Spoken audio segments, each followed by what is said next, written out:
Boa noite a todos. Hoje, então, a gente começa um trabalho novo a respeito do Evangelho. A gente vai fazer uma vez por mês. Já fizemos em outro momento, diferente. Agora a gente vai fazer uma vez por mês, falar sobre alguns itens do Evangelho, um de nós, da casa, e convidar alguém para compartilhar, ou a gente vai decidir no mês como que vai ser. Hoje a gente está iniciando e eu tenho aversão a microfone. É bem complicado de estar aqui na frente, principalmente com o microfone. Mas, como aqui no Libertação tem um ditado que quem dá ideia faz, eu tinha que começar. Eu dei a ideia, eu começo. Mas a ideia, com certeza não foi só minha, é da espiritualidade também, porque a gente tem a indicação de levar o Evangelho como sendo o carro-chefe da libertação. Então a gente vai começar hoje falando a respeito do prefácio e da introdução do Evangelho, para a gente entender um pouquinho melhor.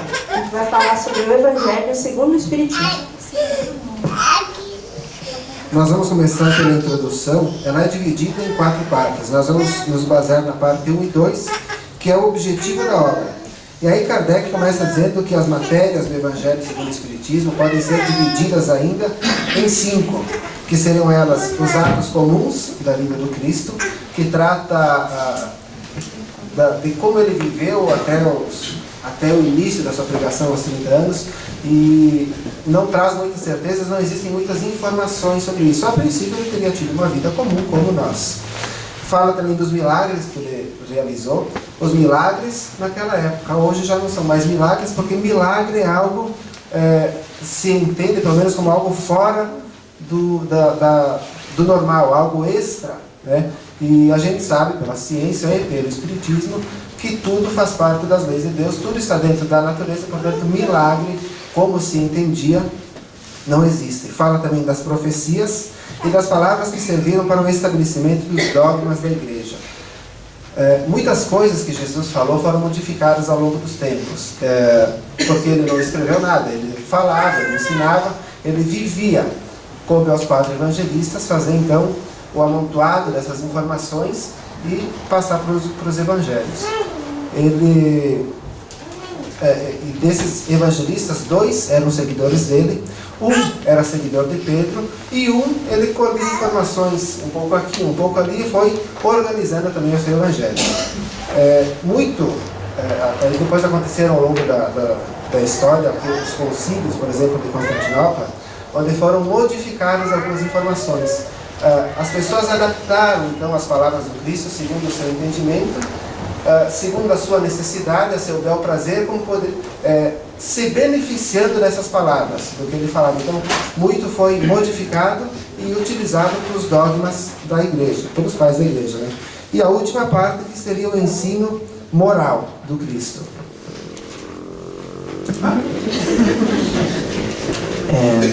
Se todos as outras 4 partes houve controvérsias, e ainda existem controvérsias nas vários segmentos religiosos, a última todas a abraçaram, que é a parte moral.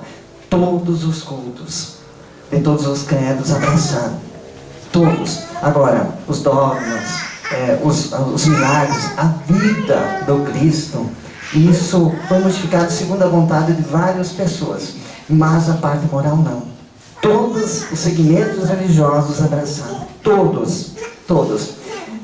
Então é interessante para nós. Todas as religiões têm muita coisa em comum dentro da moral, da ética, que é o que elas pregam. Aí a gente vai dizer assim, mas tem pessoas que pregam e não fazem. Aí é falta de caráter da pessoa, mas não é da religião, não é daquele segmento. É a pessoa que fala uma coisa e faz outra ainda está por fora, não está por dentro, aquela moral pregada, né? Mas todas as religiões pregam essa moral. E o que está aqui nesse livro, o Evangelho segundo o Espiritismo, é a moral. Só tem a parte moral. As outras 4 partes não estão aqui, tá? Continua dizendo assim que todo o mundo admira a moral evangélica. Tem uma pequena história que diz que um líder religioso dos Estados Unidos encontrou Dalai Lama num aeroporto. E nos 15 minutos que tiveram de conversa, até que se chegasse a hora do embarque, esse líder religioso tentou convencer Dalai Lama de por que o cristianismo seria uma doutrina, uma religião melhor do que as outras, ou por que traria talvez mais verdades, ou uma verdade maior. E nesses 15 minutos, esse líder religioso foi falando, e chegando ao fim, Dalai Lama disse: eu entendo muito esse Cristo que vocês pregam, eu admiro muito esse Cristo que vocês pregam, eu não entendo o Cristo que vocês vivem, que é o que o Carlos estava falando agora. Nós conhecemos o Cristo, conhecemos a doutrina, nós às vezes até arriscamos alguns ensinamentos dele, mas vivenciar para nós é um pouco mais complicado. E o Espiritismo encontra-se por toda parte, na Antiguidade e em todas as épocas da humanidade. Nós sabemos que surgiu o Espiritismo em 1857, com o Livro dos Espíritos, né? Mas antes disso, se nós formos pegar Jesus, ele fala muito desses ensinamentos que o Espiritismo reavivou. Na verdade, tudo está embasado em Jesus. Antes de Jesus, Sócrates já falava muito dos ensinamentos que o Espiritismo traz à tona novamente, que muito foi perdido. Estou lembrando que o Evangelho segundo o Espiritismo está lá no livro 3º do Livro dos Espíritos. Todas as 4 obras do Pentateuco são subdivididas no Livro dos Espíritos. Nas leis morais. Lá está o Evangelho segundo o Espiritismo, que nos traz essa certeza da moral, essa certeza que está aqui, esses conhecimentos, é a universalidade, que eu acredito que eu deveria falar logo sobre isso. A universalidade das ideias, quer dizer, médiuns, lugares, costumes, países diferentes, vinham correspondências de vários lugares, naquela época, que não tinha os meios de comunicação que nós temos hoje, que as pessoas não se conheciam como se conhecem hoje, que pode se olhar no aparelho e se enxergar. E vinham essas informações de muitos lugares. A universalidade, isso que conta muito. Isso é muito importante nós frisar nessa obra do Evangelho, nesse livro que que é código moral, nós deixamos ele de lado. Nós abandonamos ele muitas vezes e nós adoecemos. Por que nós adoecemos? Emocionalmente, mentalmente, fisicamente. Nós adoecemos. Por quê? Porque nós nos sobrecarregamos. Nós carregamos peso ou lixo demais. Quando a gente começa a entender, estudar, e ainda está muito longe disso, porque Jesus ensinava para os apóstolos, e eles não entendiam ainda. Muito bem. E daí eles chamavam em particular, para ensinar as parábolas, que está aí, está tudo mais miúdo, mais claro as parábolas, no Evangelho segundo o Espiritismo. Mas, ainda hoje nós não entendemos muito. Ou aquilo que o Rodrigo acabou de falar. Talvez até entendamos bastante, digamos assim. Mas viver, buscar fazer, buscar ter mais paciência. Eu vou só falar uma coisa mais agora nessa minha vez de falar. Hoje nós estamos falando da introdução aqui do Evangelho. É a introdução também do estudo do livro aqui no Centro Espírita Libertação. É a introdução do Evangelho na nossa vida.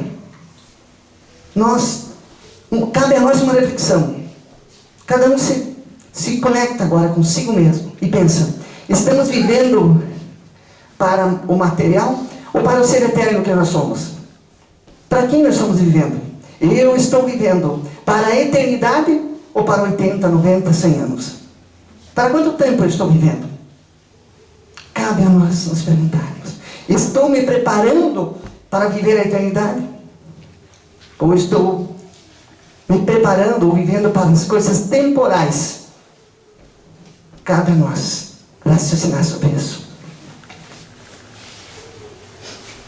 Todas as obras do Kardec, as 5, que é o Livro dos Espíritos, o Livro dos Médiuns, o Evangelho segundo o Espiritismo, a Gênesis, Céu e Inferno, não tenho certeza da ordem, elas não partiram da cabeça de Allan Kardec, não é a ideia de Allan Kardec, ele não estava, em certa altura da vida, pensando, eu acho que eu vou escrever alguma coisa. Não, os fatos se apresentaram. Ele investigou e codificou. Tudo que nós encontramos nos livros, não foi uma pessoa que disse, não foi um espírito que disse, foram muitos, é a universalidade deles que o Carlos estava falando antes.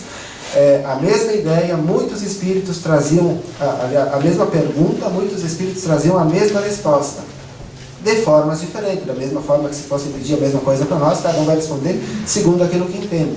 Da mesma forma eles faziam, e Kardec foi organizando, amontoando, juntando por assunto, os capítulos, e codificou todas as obras. Então o Espiritismo, a doutrina dos Espíritos não é pré-concebida na cabeça de alguém. Ela se apresentou pela necessidade que nós tínhamos de progredir um pouco mais. Porque talvez se não fosse, podíamos estar um tanto mais atrasados, ainda posso falar só por mim, né? Nessa busca da moral. Que não tem a moral, eu busco a moral.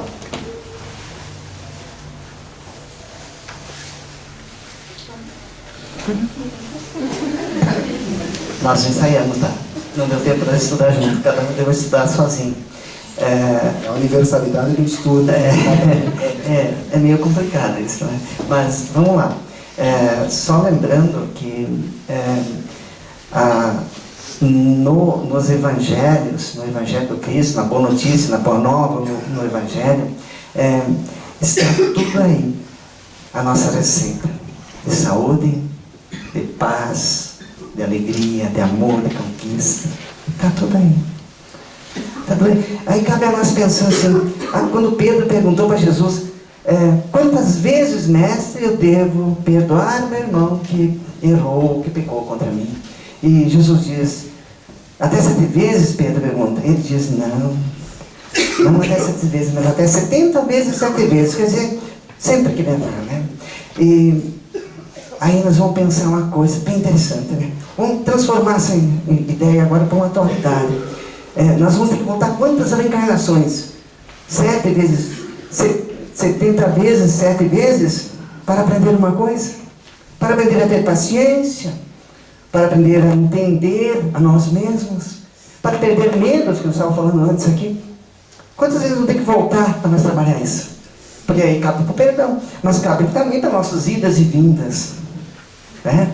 Então, o Evangelho nos liberta. E essa introdução aqui, ela é muito interessante, porque fala aí de Sócrates, Platão, fala dos vários nomes que Jesus, na época, saduceus, essênios, fariseus, escribas, e aí segue. E hoje, na atualidade, sabe que mudou muita coisa? Os samaritanos, sabe que mudou muita coisa? Sabe que nós não vemos espíritas que sabem muito do Evangelho, fazendo muito pouco no seu dia a dia, nos seus exemplos? Sabe que hoje, o samaritano lá que se comoveu, descia lá de Jerusalém para Jericó, né? Que era considerado ateu, sabe que nós hoje socorríamos? Vamos socorrer alguém que está na rua, ou ligar, pedir socorro. Vamos fazer que nem o levita e o sacerdote, o doutor da lei, ignorar a presença daquele que está lá. Então, às vezes um ateu faz muito mais coisas que nós que temos consciência do Evangelho. Então, cabe a nós pensar, fé sem obras, morta, não vai nada. Nós temos o conhecimento, precisamos pôr em ação, a ação. A gente sabe que a caridade é o amor em ação. Nós precisamos pôr em ação isso. Não para ontem, não para hoje, para ontem. Quer dizer, é urgente isso. É urgente isso. Não é urgente? É urgente. O Espiritismo não tem nacionalidade. Quando surgiu a primeira revelação, que seria Moisés, surgiu lá no meio de um determinado povo. Um lugar muito circunscrito. Depois disso veio Jesus, também no meio desse mesmo povo, numa área um tanto maior. O Espiritismo, ele surgiu por todas as partes. Ele foi organizado na França, em Paris, lá por Allan Kardec. Mas ele surgiu de todos os cantos do mundo. Mais à frente nós vamos ver ali uma informação de Kardec, que diz que de mais de 1000 centros diferentes. Então, essa é uma das questões que torna real, que poderia se colocar à prova essas informações que tem aqui, e chegar a uma aceitação delas, porque não surgiu de um único lugar, de uma única cabeça, como nós estávamos falando antes. Vieram de diversos pontos do globo, todas essas informações. Ele recebia a comunicação da época, não é como é hoje, muito facilmente que se podia mistificar, enganar, enrolar as pessoas. A comunicação era demorada, era por carta, então eram semanas para ir uma pergunta, semanas para voltar uma resposta, para que ele pudesse colocar a maior veracidade possível nesse trabalho que ele organizou.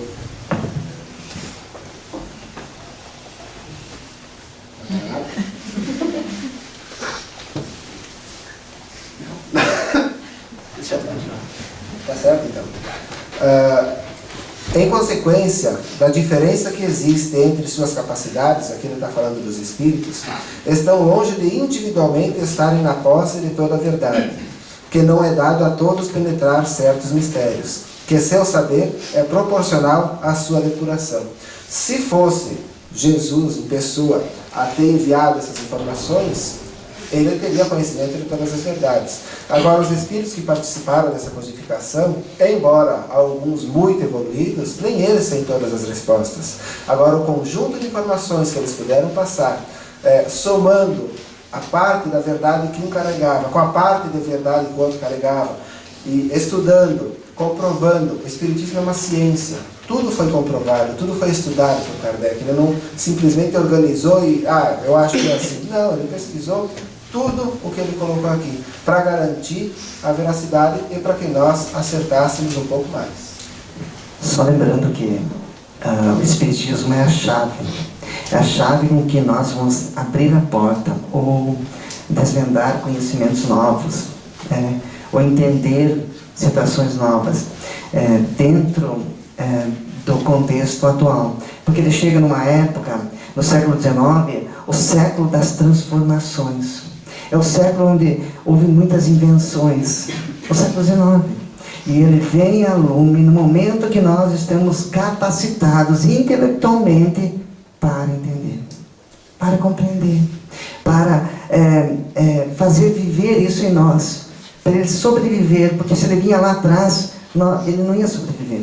Quanto a Platão, Sócrates, que veio lá 400 e poucos anos, 400 anos antes de Cristo, menos de 500 anos, e ele tinha quem quer estudar, estuda toda a introdução, tinha uma ciência, uma filosofia análoga do Cristo, e não sobreviveu. Por que não sobreviveu? As pessoas não estavam prontas, maduras. Hoje nós estamos prontos para entender isso, se nós quisermos, se nós buscarmos entender, pela fé raciocinada. Não é nada enfiado assim na cabeça de ninguém. Obrigado, não acontece assim. Então é a chave. Ele é a chave que desvenda os mistérios, entre aspas, ou as parábolas, ou aquilo que a gente não entendia lá nos evangelhos. A gente vai entender melhor com o Espiritismo, com a fé raciocinada, com o cadinho da razão, como nós costumamos dizer. E é para todo mundo. Esse evangelho aqui não é só para os espíritas, é para todas as pessoas que queiram se esclarecer.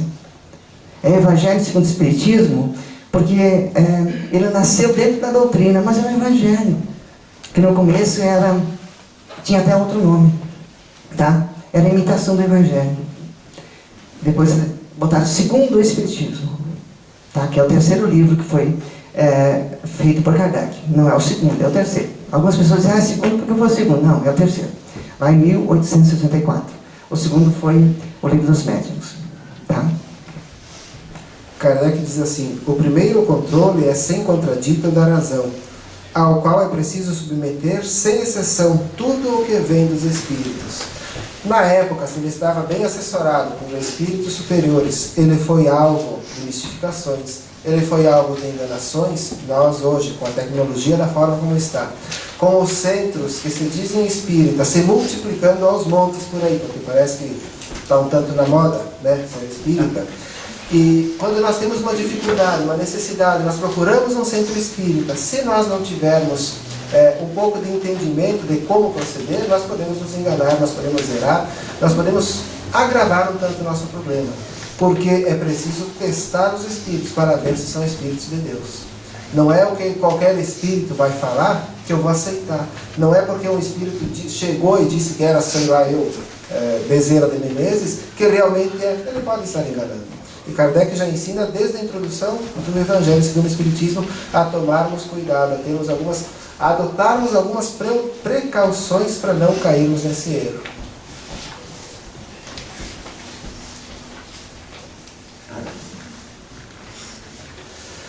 A garantia única, séria, do ensinamento dos Espíritos está na concordância que existe entre as revelações feitas espontaneamente, por intermédio de um grande número de médiuns estranhos uns aos outros e em diferentes lugares. É aquilo que nós falamos antes, que não partiu de um único lugar, que veio de diversas partes do mundo, por pessoas que não se conheciam e que não tinham contato algum. Tal é a base sobre a qual nos apoiamos quando formulamos um princípio da doutrina. Não é porque o princípio nos é ensinado que ele é para nós a verdade, mas porque recebeu a sanção da concordância. É aquilo que falei antes também. Não é porque alguém chegou e disse que isso é assim que Kardec disse, não, tá, então é assim mesmo. Ele investigou, ele estudou, ele pesquisou, ele esmiuçou bem os assuntos antes de publicar, porque ele já tinha, quem estuda sabe, ele já tinha uma reputação na época, ele era um professor renomado, muito conhecido, ele não ia jogar isso fora por qualquer coisa. Então ele esmiuçou bem esse trabalho. Isso cabe a nós também, antes de aceitar qualquer novidade ou qualquer orientação de quem quer que seja, esmiuçar. Antes de entender isso, a gente não entende muito bem, procuramos ler, procuramos entender melhor, assistir palestras, usar nosso raciocínio lógico, procurar entender isso aqui, essa comprovação que nós estamos falando, não porque alguém está falando, não porque alguém está dizendo, não, procurar nós entender, mas acima disso, o Espiritismo, a doutrina espírita, ou dentro do contexto evangélico, tem um ditado que diz assim, Kardec diz isso, acima de tudo, o Espiritismo, a gente saber bem essa ciência, o melhor é sentir. É sentir. É sentir o que ele nos faz. É sentir quando estamos aqui, quando nós mudamos um pensamento, quando nós mudamos um sentimento, quando nós mudamos uma atitude. O resultado. Quando mudamos para melhor, é claro. Quando fizemos uma prece ao dormir, ao levantar. Quando nós oferecemos a outra face, em vez de brigar, em vez de pagar o mal com o mal, a gente vê o resultado. É nessas experiências que a gente está falando aqui, para cada um fazer o teste em si, na sua vida. Não para acreditar porque tem alguém falando, porque está lá na internet, porque está no livro. Experimentem, sentem. Sentem. Façam mudança. Ah, mas aquela pessoa não muda. Mude você. Ah, mas aquela pessoa não me entende. Entenda você ela. Você está pronto para entender, a pessoa não está pronta ainda. Entenda você. Mude os seus sentimentos. Faça, mas eu fico muito nervoso. Faça prece, pega calma. Se confie no teu anjo da guarda, no teu santo, em Jesus, em Deus, no teu segmento religioso que for. Se agarre com os espíritos superiores. Ou faça até com fervor. E observe, sinta o resultado. Sinta o resultado. Sinta, faça a experiência. Não é mesmo? As 5 obras, elas trazem muitas verdades, muitos ensinamentos, mas não trazem todos. Kardec diz que desde o princípio, eles não disseram tudo, e não disseram tudo ainda hoje. Depois de Kardec, Chico Xavier, talvez um dos maiores divulgadores do Espiritismo, com 412 obras psicografadas por ele, ensinou muitas coisas ainda. Divaldo Franco, com mais de 200 livros também, ensinou muito, entre outros tantos autores espíritas. Só que nem tudo foi dito ainda, porque nós ainda não estamos preparados para a verdade. Se já foi dito que a morte não existe para o espírito, só para o corpo, e muitas vezes nós ainda temos algumas dúvidas. E essa deveria ser a maior das certezas, que já vimos tantas vezes, voltaremos outras tantas, e ainda bate uma dúvida às vezes. Então nós não estamos prontos para a verdade. Se uma vez lá os hebreus tinham mais de 600 leis, daí vem Moisés e vem o decálogo, são 10, melhorou muito isso, né? como o Alcione falou aqui. Agora vem o Espírito de verdade e fala duas. Melhorou mais ainda. E eu diria que ele fala duas palavras para nós entender melhor. Nem essas duas que vamos falar, duas palavrinhas só. Duas palavras que ele fala. Aqui no Evangelho ele fala. O primeiro ensinamento dele: amai-vos. Amai-vos. E a gente toca. Armai-vos. A gente se arma contra o nosso próximo. Se arma quando falam de nós. E amai-vos. Amai-vos. E o segundo: instruí-vos. Mas é para se instruir no bem. Instruir nas leis evangélicas, nas leis de Deus. Instruí-vos. Instruí-vos. Está aqui no Evangelho. Né? E os dois ensinamentos que Jesus deixa é amar a Deus sobre tudo. Será que nós amamos a Deus sobre tudo? Acredito que a maioria ainda não. Sobretudo. E ao próximo como a nós mesmos. Também não. Porque ainda nós não nos amamos. Como é que eu vou amar o próximo se eu não sinto esse amor por mim? Se eu não cuido desse corpo que é emprestado por Deus por um tempo? Se eu não cuido nas múltiplas coisas que eu preciso fazer? Desde a higiene, desde a alimentação, desde o exercício físico, desde o excesso do trabalho, eu sei que estou me prejudicando. Se eu não cuido, eu me amo, eu poderia amar alguém, eu poderia entender alguém. Cabe a nós pensar isso. A Deus sobre tudo. Vamos isso. Amar a Deus por tudo. É difícil ainda na nossa condição, mas é a nossa busca, aquilo que o Rodrigo falou. Estamos no caminho, mas não é muito fácil, mas dá para chegar lá. Então, como a gente preza muito a orientação do Evangelho aqui no centro, acredito que na doutrina espírita em si todos seguem a orientação do Evangelho, mas a gente tem um particular por ele. A gente introduziu nos estudos da casa, quem estuda com nós sabe que antes de qualquer estudo a gente busca orientação, a calmaria no Evangelho. A gente indica para as pessoas que passam pelo fraterno como uma medicação, para a gente usar no nosso dia a dia, durante as dificuldades, quando a gente precisa de um conselho, de uma orientação, de um consolo, um conforto, buscar no Evangelho. Abrir por inspiração, ler em voz alta, se possível. Então a gente indica o Evangelho como uma medicação. E a gente costuma fazer. Às vezes nem tanto, porque nós somos normais, como todos, mesmo que alguns olhem para nós com um pouco de diferença, mas nós somos como todos vocês. Então nós também temos dificuldades, também passamos por momentos difíceis que às vezes a gente deixa de lado a oração e depois busca logo, porque a gente sabe que é ali onde que a gente vai encontrar o amparo e o conforto e a coragem para seguir adiante. Então algumas outras colocações a respeito do Evangelho é que ele foi publicado a primeira vez em 15 de abril de 1864 com o nome de Imitação do Evangelho. Só que Kardec recebeu uma informação para trocar esse nome. Então logo em seguida ele colocou Evangelho segundo o Espiritismo. Porque o Evangelho já existia, é dos evangelistas lá do Novo Testamento, da Bíblia, para quem segue ou conhece a Igreja Católica sabe que é assim. Então, dos evangelistas, mas com a indicação da doutrina espírita. Por isso que, se alguém não conhece ainda, eu sugiro que pegue o Evangelho, dê uma olhadinha. Logo no começo dos itens, tem uma parte escrita com a letra um pouco mais deitada. Essa parte é tirada da Bíblia. Logo em seguida vai dizer assim, São João, São Mateus, São Lucas, São Marcos. Então é tirado lá da Bíblia mesmo. Depois vai vir a orientação segundo o que a doutrina espírita diz a respeito daquelas colocações.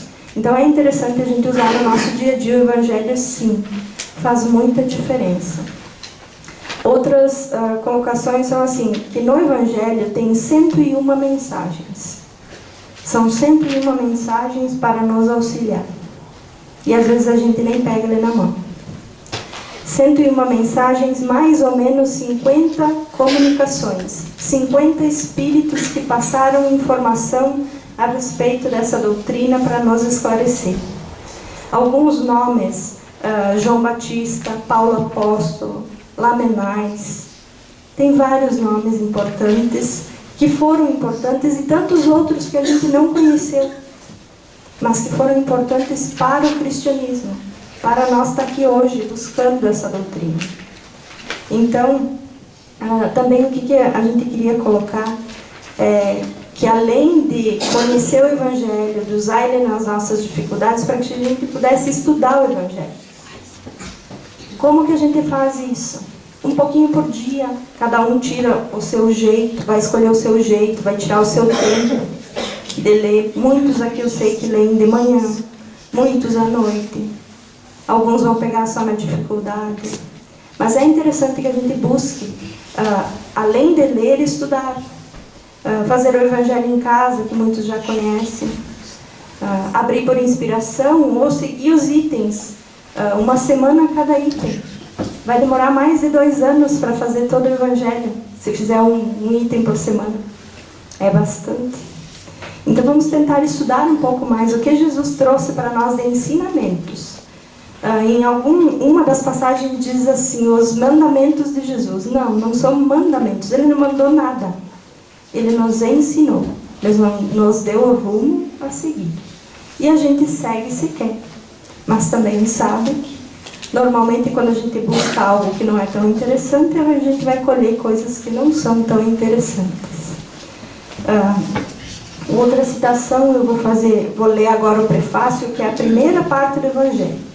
A primeira folha escrita do Evangelho, que é o que os Espíritos trazem para nós, o Espírito da Verdade traz para nós a respeito da codificação e do Evangelho. O que ele pode fazer para nós neste momento, em qualquer momento. Porque foi publicado em 1864, mas é muito atual. É muito atual para as nossas dificuldades. Ou para nossas alegrias, porque não temos só dificuldades. Temos muitas alegrias e que às vezes, ou a maioria delas, a gente deixa de lado. A gente prefere reclamar e esquece de agradecer. Alguns comentários que a gente fez no dia de hoje, por exemplo, a gente esquece de agradecer, mas se for tirado o ar de nós agora, o oxigênio de nós agora, o que acontece? Todos esses corpos morrem, o espírito não, mas nós sim. A gente esquece de agradecer, a gente não pensa para respirar, né? A gente não precisa pensar que o coração tem que bater. Mas a gente precisaria, seria interessante que a gente agradecesse. Porque é uma força além, não é só por nós. Não somos donos do universo, somos filhos do dono. O prefácio então do Evangelho. Os Espíritos do Senhor, que são as virtudes dos céus, qual imenso exército que se movimenta ao receber as ordens do seu comando. Espalham-se por toda a superfície da terra e, semelhantes a estrelas cadentes, vêm iluminar os caminhos e abrir os olhos dos cegos. Eu vos digo em verdade que são chegados os tempos em que todas as coisas vão de ser restabelecidas no seu verdadeiro sentido, para dissipar as trevas, confundir os orgulhosos e glorificar os justos. As grandes vozes do céu ressoam com sons de trombetas, e os cânticos dos anjos se lhes associam. Nós vos convidamos, a vós homens, para o divino concerto. Tomai da lira, fazei uníssono as vossas vozes, e que num hino sagrado elas se estendam e repercutam de um extremo ao outro do universo. Homens, irmãos a quem amamos, aqui estamos juntos de vós.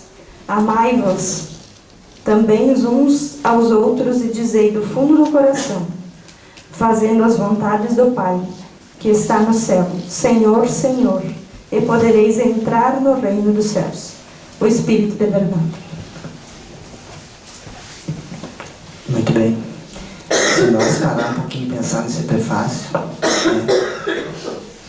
todos nós, independente da nossa condição social, nosso entendimento, nosso grau de escolaridade, nossa idade, independente de tudo isso, nós estamos ao alcance dessas informações do dia de hoje. nós podemos buscá-las, essas informações, e ampliá-las. Então, não dá para dizer que Deus esqueceu uma só das suas criaturas. Não dá. Todos nós estamos sendo agraciados, como a Andrea falou.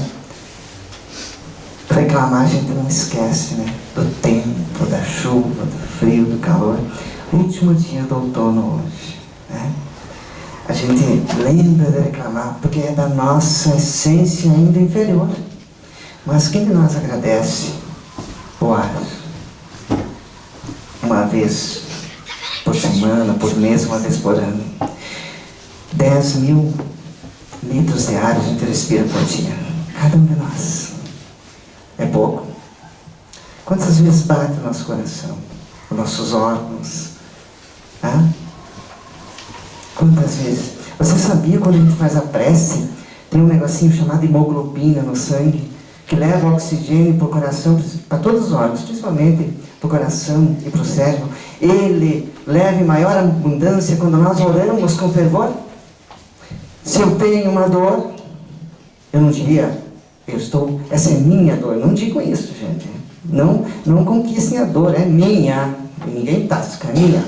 Tá? Se eu estou com uma dor, eu orar com fervor, aquela dor com certeza vai ser amenizada. Porque a oxigenação vai melhorar. Sabiam disso? Isso é comprovado cientificamente. A oração, a autocura, a oração. Mas em vez disso, às vezes a gente diz, estou com uma dor de cabeça. Mas é por causa do Rodrigo, que deve estar falando mal de mim. E o cara nem está pensando em mim às vezes. É mais fácil desculpar-se. É mais fácil. Está aí no prefácio do Espírito de Verdade. Está ao alcance de todos nós. Ler um livro, ler uma página, um item. Mas nós preferimos, e aqui vou falar também de mim, 3 horas no Facebook no dia.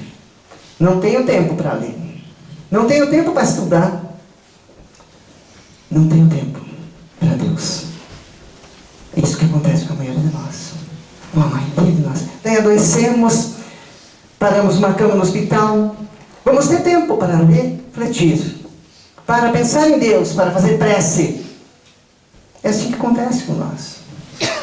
Deus tem os mecanismos para nos mostrar o caminho. Então, às vezes 1 hora aqui na palestra, 45 minutos, ou no estudo, ou meia hora esperar o passe, é muito tempo. Mas 7 dias, 10 dias, numa cama no hospital, é fácil. O que nós preferimos, será?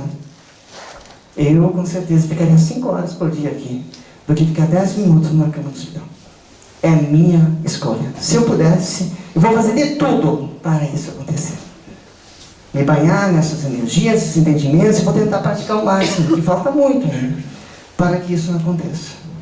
É a cura. Está aqui no Evangelho. O Espírito de Verdade deu. É só nos ouvir a vozinha. Aquela vozinha diz, faça diferente. Se acalme, cara. Ore. Ame, respeite. Se ama. Acredite em você. Acredite em Deus. Faça a tua parte. É o que está aí. Fácil não é, mas dá para fazer.